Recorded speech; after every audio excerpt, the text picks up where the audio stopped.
总，日本人现在真的怒了，因为他们这个女大生案件，现在让当地人群情激愤。地点在哪？地点在神奈川。我们知道，这个神奈川的人有暴走族，都非常的凶，这是第一点。第二点是，除了这一些人之外，一般的民众也受不了了。你警察到底在干嘛？竟然这么多人哦，日本人哦，围住警察局了。对，这在日本很少见。这是什么？民众他们那个真的愤怒嘛？为什么愤怒？他们觉得警察就是没有在办事。为什么？他们就围住了这个地方，叫做神奈川的临港警察署。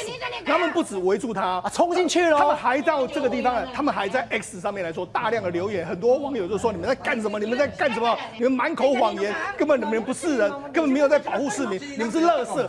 大家都非常非常生气，这个情绪，我们都说日本人不会这个样子，他们没想到就这么生气，然后这些警察就站在那边被他骂，好像他们也没办法还嘴。为什么没办法还嘴？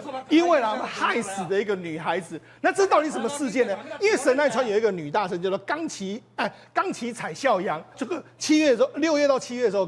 被这个她的男友这个白井秀前男友被她跟踪骚扰，那跟踪骚扰之后，她就一直跟警方报案，报了9次哦，她报了9次哦，9次之后警方就说啊，这个你们就男女朋友交往啊，就这样啦，我们就不予理会啊。就她在去年的12月20号就失踪，然后失踪的时候，他们家人一直想要找出她的人在哪里，一直想找她的人，结果没想到警方就不理不睬之后，一直到今年的4月30号，因为大家都骂翻天，说要找出她在什么地方，就警方就用所谓的你这个嫌犯的白井啊，你这个违反跟踪骚扰规定法的时候，他们就进去他的家里面，马上就在他们家的地板下面来说，一个手提袋里面就发现了一堆白骨，然后一堆白骨里面来说话，就说大家就说这个很像就是那一个女生的这个白骨，就没想到这个不只是她白骨，她骨头还有被烧过的痕迹，然后就因为警方鉴定嘛，这就是他们鉴定他家的这个状况。对，警方鉴定5月3号就确定说，这个尸体呢就是那个女大生冈崎彩孝洋，这么狠把人家烧成白骨的嫌犯，就是现在讲电话那个人，他这么狠。对，没错。那我们先来还原这个整个状况。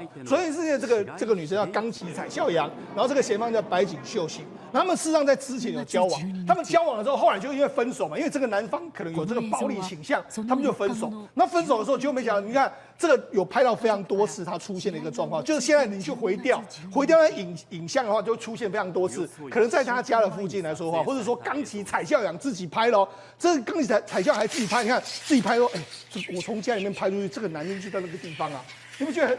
这个女生的手机，被害者的手机里面都有搜证那么多，对。然后他交给警方的时候，警方跟他讲什么？你这个不算骚扰啦，是没错。搞什么啊？所以警方就这样子嘛。好，那我就讲，现在整个大家回推嘛，因为他失踪的时候，他那时候这个刑警就说什么啊，这个案件没有这个犯罪的这个状况，然后他还说什么，你那个证据是你们家属伪造的啦。他说，如果是刑事案件的话，我就辞去警察职位。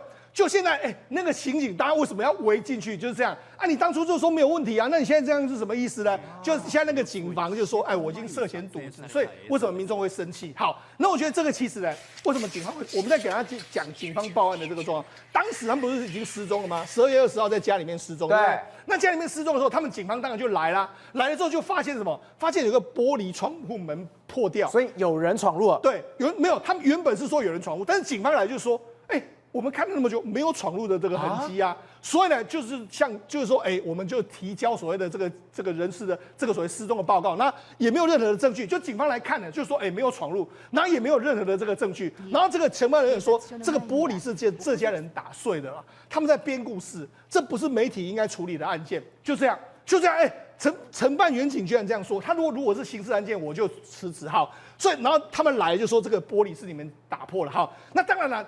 家人一定会说，那我就尽力找。就这时候，警方还犯了一个错，他们家属就开始说，我们就尽一切努力嘛。他们还请这个私家侦探，然后调查这个白井的这个行踪，然后还列印海报哦，然后要来这个说，我们在发海报说，请问大家有没有看到这个女生啊冈崎的这个下落？就警方还说什么？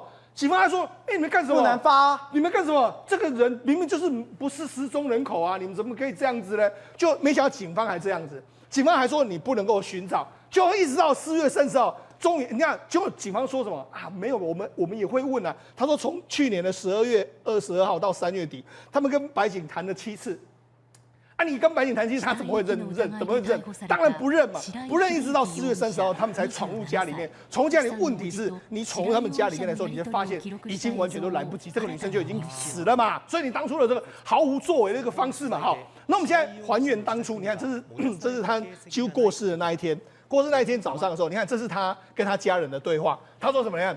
当我跟祖母从这个车站步行到停车场的时候，白井就在这个地方，而且他还 po 了一张照片，他说我真的有拍到，因为他还在持续的跟踪我。对，没错，这就是冈崎他拍到这个人就是什么？就是这个所谓白井。他说呢，当我在等绿灯的时候，看到有一个人这样骑过来，这个骑过来一直骑过来的时候，他想说会不会就是他？结果没想到他摘下了这个眼镜的时候，真的就是白井。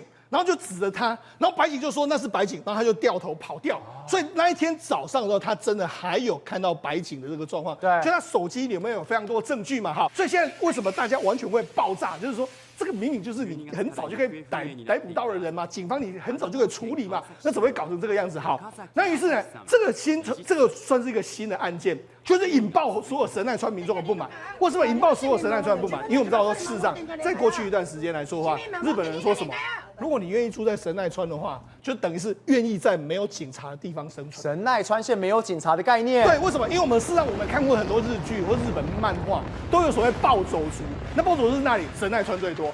也就是说，神奈川的他们这个地方的人呢，可能民风比较彪悍，然后他们就可能会这个成群结队的这个在街上行走。那现在行走，警察看到他们也很害怕。也就是说，长期以往的话，当地警方呢都没有在处理这些事情，没有处理这些，你就知道，你看暴走族在什么？他还这个吹这个所谓，他们警方就在旁边呢，他还这个用对这样挑衅警方，警方你也不敢怎么样。然后这个巡逻员警来说，经过你的时候，他也不理你，他们还是照样在围起来这样状况，甚至还有什么这个警方还跟暴走族都发生过这个冲突，但暴走族也不为所动。所以呢，就是因为这样的一个状况来说，就是新仇旧恨导致这一次民众呢真的完全受不了。所以他完完全全一开始人家只是说神奈川县没有警察就算，但是这一件事情完之后，对，现在连当地的民众已经说白了，对，我们神奈川县真的没有警察了。对，而且你看他们就要机能不全嘛，你看警察就机能不全嘛，导致说整个这个街道上面都弥漫了恐怖气氛。所以等于是说，因为没有警方没有拿出公权力，而且你在整个冈崎的这个案子里面来说，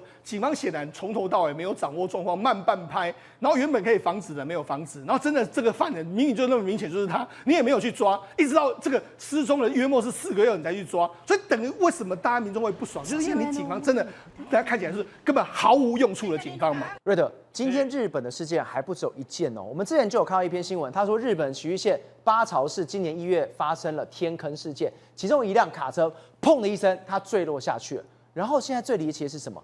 找都找不到，而且找了3个多月。今天才找到这个罹难者的遗体，这太离奇了吧？这个是当时啊，那么这个天坑呢，当时这辆卡车啊掉进去的那个样子啊，卡车因为没有注意到前面有一个洞，所以呢，你仔细看，当时掉进去的时候，事实上卡车并不是这个然后一掉到那个不知深渊的，不知道深渊在什么地方的地方没有啊。那么当时呢，还可以跟这个119啊消防人员啊，还可以跟卡车司机还可以对话啊。1月28号，记住哦，是1月28号。对，你知道他什么时候找到吗？他5月2号的时候才找到。1月28号可以通电话啊，人类。问题就在这个地方，所以这件事情被这个的话，很多日本人啊，因为拿来这个事情来做检讨，是说。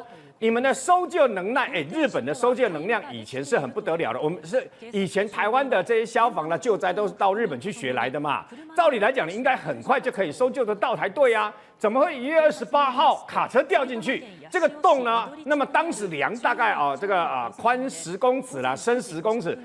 你感觉上好像不是很大，对不对？对。应该照理来讲没那么困难嘛。在施救的过程当中，还曾经几次要把这个卡车给吊上来，吊上来了以后，砰的又掉下去。当然断掉等因素啊，这个卡车还有这样用掉下去嘛。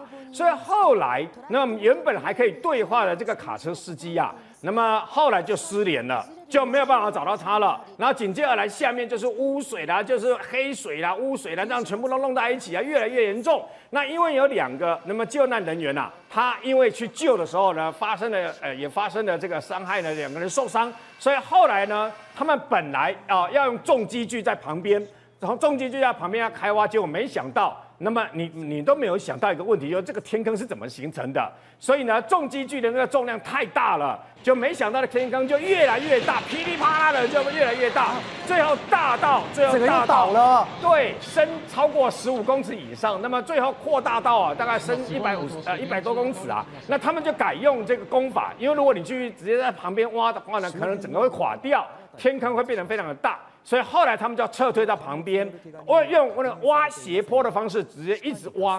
可是问题来了，那怎么会挖到3个多月呢？对。那么结果呢？后来就发现说，原来因为天坑不会无缘无故造成的，尤其在都会区这个崎玉县的都会区啊，原来是那么地底下的这个水管，这个4.7公尺的水管，4.75公尺的水管呢，它裂开了，因为它太久了，它腐朽。而且呢，2年前就知道它腐朽了，2年前知道，但是认为没那么严重，结果就这样放任的，结果让他们不断的这样裂的地下水去掏空下面的相关的泥沙等等嘛。所以他2年前就已经知道这件事情，对。然后他的大型积蓄他也过去了，然后最糗是什么？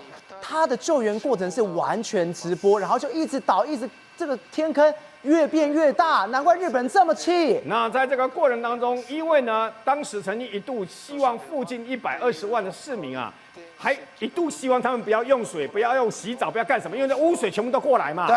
那后来又想了很多办法，包括拉了另外一条管线呢，把这些污水想办法把它处理掉，干嘛的？但是，那么中途因为那么里面的这个状况不明啊，所以后来。等到再发现这个卡车的时候，卡车的这个驾驶座跟他的车斗都分开了。5月2号那天市场从2月开始几乎都已经放弃了，为什么呢？因为呢也没有办法活那么久，知道大概失踪没有救了。但是呢，把现场封锁以后，还在旁边继续施工啊。那到后来5月2号是看到这个卡车的驾驶座。怀疑有人在啊，应该就那个司机，所以后来等找到他的时候，这74岁的卡车司机啊已经身亡，然后把他的遗体给弄上来啊，你知道吗？好不容易找到这个失踪的卡车司机了嘛？这个地方呢，那么要怎么办呢？这个地方要重建，竟然要花2到3年的时间。